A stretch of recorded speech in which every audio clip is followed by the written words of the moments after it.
இன்றைய வசனம் தியானத்தின் தலைப்பு: இருதயம் நொறுங்குண்டவர்களை இயேசு குணமாக்குகிறார். சங்கீதம் 147 3ஆம் வசனம். இருதயம் நொறுங்குண்டவர்களை குணமாக்குகிறார், அவர்களுடைய காயங்களை கட்டுகிறார். இருதயம் நொறுங்குவதற்கு ஒவ்வொருவருக்கும் ஒவ்வொரு விதமான காரணங்கள் இருக்கலாம். இருதயத்தின் கசப்பு இருதயத்திற்கே தெரியும்.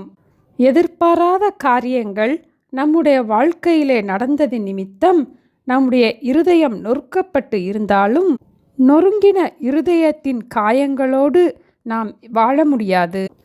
நொறுங்குண்ட இருதயத்தை குணமாக்குகிற நல்ல வைத்தியராகிய நம்முடைய ஆண்டவர் இயேசு நொறுங்குண்ட நம்முடைய இருதயத்தை குணமாக்குவார். நொறுங்குண்ட நம்முடைய இருதயத்தின் காயங்களை கட்டுகிற இயேசுவிடம் நாம் வந்துவிடுவோம். சரீரப்படியாக இருதயத்தின் பிரச்சனைகள் வரும்போது அதை சரி செய்ய டாக்டரிடம் செல்கிறோம்.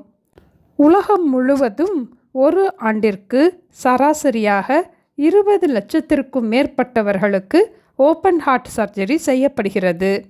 இருதய அறுவை சிகிச்சை நடந்தவுடனேயே சிகிச்சை பெறுபவரை வீட்டிற்கு அனுப்புவதில்லை.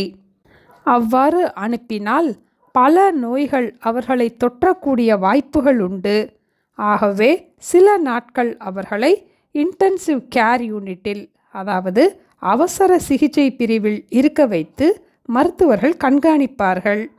குறுகிய அந்த நாட்களில் ஒவ்வொரு நிமிடமும் தீவிரமாக கண்காணிப்பார்கள். சரியான உணவினை தருவார்கள், ஏற்ற மருந்துகளை கொடுப்பார்கள். சில நாட்கள் கழித்து வீட்டிற்கு அனுப்பினாலும் அவ்வப்போது செக்கப்புக்கு வர சொல்வார்கள். பின் சில மாதங்களில் அந்த இருதயம் முழுவதுமாக சுகமாகி நன்றாக இயங்க ஆரம்பிக்கும். இது போலவே நம்முடைய இருதயம் நொறுங்கி போகும்போது நம்முடைய இருதயத்தை குணமாக்க நம்மை குணமாக்கும் ஆண்டவரிடம் செல்கிறோம்.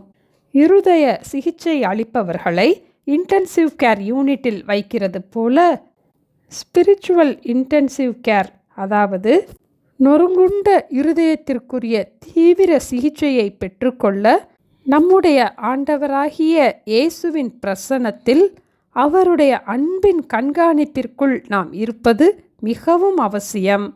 நொறுங்குண்ட இருதயம் உள்ளவர்களுக்கு ஆண்டவர் சமீபமாயிருக்கிறார்.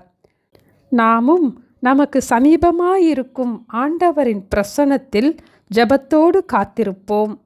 ஆண்டவருடைய வார்த்தைகள் நொறுங்குண்ட நம்முடைய இருதயத்தை குணமாக்கும். ஆண்டவரை நாம் முழுவதுமாக சார்ந்து கொள்வோம். உபாகமம் 11ஆம் அதிகாரம் 12ஆம் வசனத்தின்படி, வருஷத்தின் துவக்கம் முதல் வருஷத்தின் முடிவு மட்டும் எப்பொழுதும் கர்த்தரின் கண்கள் நம்மேல் வைக்கப்பட்டிருக்கும். நொறுங்குண்ட இருதயத்தை ஆண்டவர் தேற்றி நம்முடைய இருதயத்தை கர்த்தருக்குள்ளாக களிகூரும்படி செய்வார். இருதயம் நொறுங்குண்டவர்களை குணமாக்குகிறார், அவர்களுடைய காயங்களை கட்டுகிறார். ஜெபிப்போமா? எங்களை நேசிக்கிற எங்கள் அன்பின் ஆண்டவரே, எங்களுடைய நொறுங்குண்ட இருதயத்தின் காயங்களோடு உங்கள் சமூகத்திற்கு வருகிறோம் அப்பா. நொறுங்குண்ட இருதயம் உள்ளவர்களை புறக்கணியாத தேவனிடம், நொறுங்குண்ட இருதயம் உள்ளவர்களுக்கு சமீபமாயிருக்கிற தேவனிடம் வந்து ஒவ்வொரு நாளும் நாங்கள் ஜெபத்தோடு நம்பிக்கையோடு காத்திருக்க எங்களுக்கு உதவி செய்ய ஜெபிக்கிறோம் அப்பா. எங்களுடைய இருதயத்தின் காயங்களை ஆற்றி உங்கள் வார்த்தையினால் எங்களை தேற்றி எங்களை கர்த்தருக்குள்ளாக களிகூர பண்ண வேண்டுமாய் இயேசுவின் நாமத்தில் ஜெபிக்கிறோம் பிதாவே, ஆமேன். Thank you. Have a blessed day.